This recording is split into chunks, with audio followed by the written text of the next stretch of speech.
Assalamualaikum warahmatullahi wabarakatuh dan selamat pagi. Nama saya Muhammad Aizulin bin Supirman, pemegang nombor metrik 2311093, yang mana hari ini saya akan membentangkan mengenai dialek. Tujuan pembentangan saya ini adalah untuk menjawab persoalan mengenai bagaimana dialek dapat mempengaruhi cara orang berinteraksi di dalam suatu komuniti, dan apakah cabaran yang akan dihadapi oleh penutur dialek dalam komunikasi dengan penutur bahasa standard. Dialek merupakan peranan penting dalam membentuk cara orang berinteraksi dalam sesebuah komuniti. Penggunaan dialek tempatan dapat mewujudkan rasa kekitaan dan mempererat hubungan sosial sesama anggota komuniti kerana ia mencerminkan identiti budaya yang dikongsi bersama. Melalui dialek, individu lebih mudah untuk mengekspresikan emosi, menyampaikan maklumat secara tidak formal dan menjalin komunikasi yang lebih mesra. Perkara ini sememangnya akan mendatangkan suasana yang harmoni dalam kehidupan komuniti tersebut. Semestinya kefahaman dan penerimaan terhadap pelbagai dialek amat penting dalam memastikan interaksi yang harmoni dalam sesuatu komuniti. Namun, perbezaan dialek juga boleh menimbulkan salah faham atau rasa terasing bagi mereka yang mungkin bukan penutur asal, terutamanya dalam komuniti yang berbilang etnik atau berasal dari latar belakang yang berbeza. Oleh itu, terdapat beberapa cabaran yang mungkin akan dihadapi oleh penutur di dalam komunikasi ataupun semasa berkomunikasi dengan antara penutur dialek dan juga penutur bahasa standard. Antara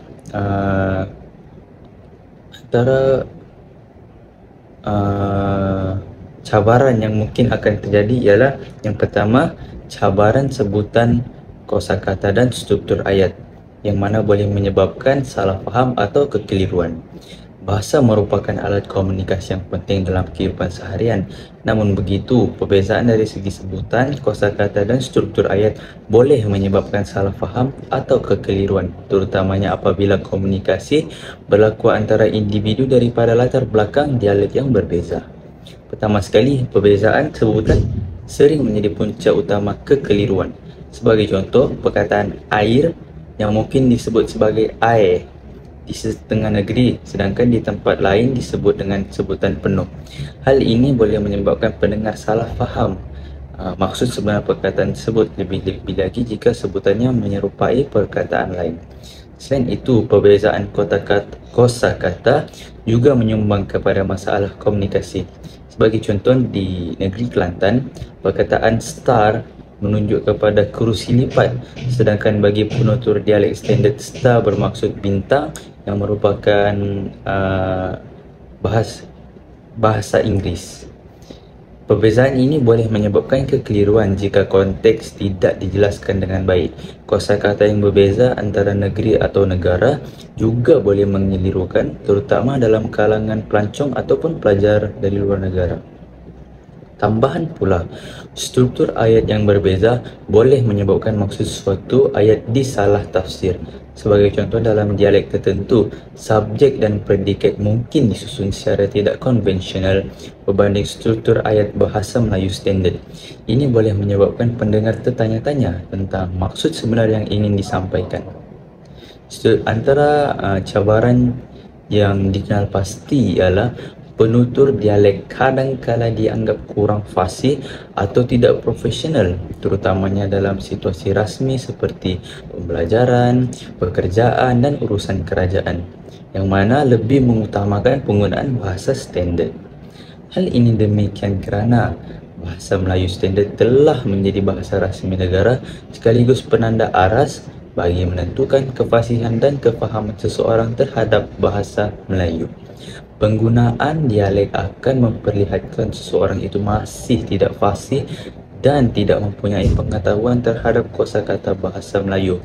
Perkara ini kerana orang yang sering menuturkan dialek akan mencampur adukkan antara dialek dengan bahasa Melayu standard. Perkara ini sekaligus boleh menyumbang kepada permasalahan terhadap isu pertukaran kod. Hal ini boleh menyebabkan penutur dialek berasa rendah diri atau kurang yakin untuk berkomunikasi dalam situasi tertentu. Bukan itu sahaja, penggunaan dialek mungkin dipandang rendah atau tidak sesuai oleh sesetengah pihak, sekaligus mewujudkan jurang komunikasi dan persepsi yang buruk antara penutur dialek dan juga penutur bahasa standard. Bukan itu sahaja, cabaran lain yang boleh terjadi ialah penutur dialek yang akan dihadapi oleh penutur dialek dalam komunikasi dengan penutur bahasa standard ialah perbezaan dari segi sebutan dan intonasi. Setiap dialek mempunyai sistem fonologi tersendiri yang sering berbeza dengan sebutan dalam bahasa standard. Sebagai contoh, penutur dialek Kelantan atau Terengganu mungkin menuturkan perkataan dengan bunyi vokal dan konsonan yang berbeza daripada sebutan baku dalam bahasa Melayu standard. Sebagai contoh, perkataan makan dalam bahasa Kelantan disebut sebagai make, dalam dialek Kelantan make, dalam dialek Terengganu makang, yang mana berbeza dengan sebutan sebenar dalam bahasa baku iaitu makan. Hal ini menyebabkan penutur bahasa standard sukar memahami pertuturan mereka, terutamanya jika mereka tidak biasa dengan dialek tersebut.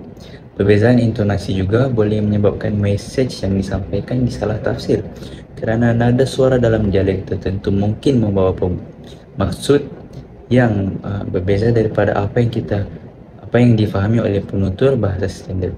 Oleh itu, perbezaan ini boleh menimbulkan kekeliruan dan juga menjadi halangan kepada komunikasi yang berkesan antara kedua-dua belah pihak. Secara keseluruhannya, dialek memainkan peranan penting dalam memperkukuh identiti budaya dan hubungan sosial dalam sesebuah komuniti. Namun, perbezaan dalam sebutan kosakata, struktur ayat antara dialek dan juga intonasi dan fonologi dengan bahasa Melayu standard boleh menimbulkan kekeliruan dan salah faham dalam komunikasi. Tambahan pula, penutur dialek sering berdepan dengan cabaran persepsi yang negatif dalam situasi rasmi yang boleh menjejaskan keyakinan diri mereka. Oleh itu, kefahaman dan penerimaan terhadap pelbagai dialek amat penting bagi mewujudkan komunikasi yang inklusif, harmoni dan saling menghormati dalam masyarakat yang berbilang latar belakang. Itu sahaja pembentangan daripada saya. Sekian, terima kasih.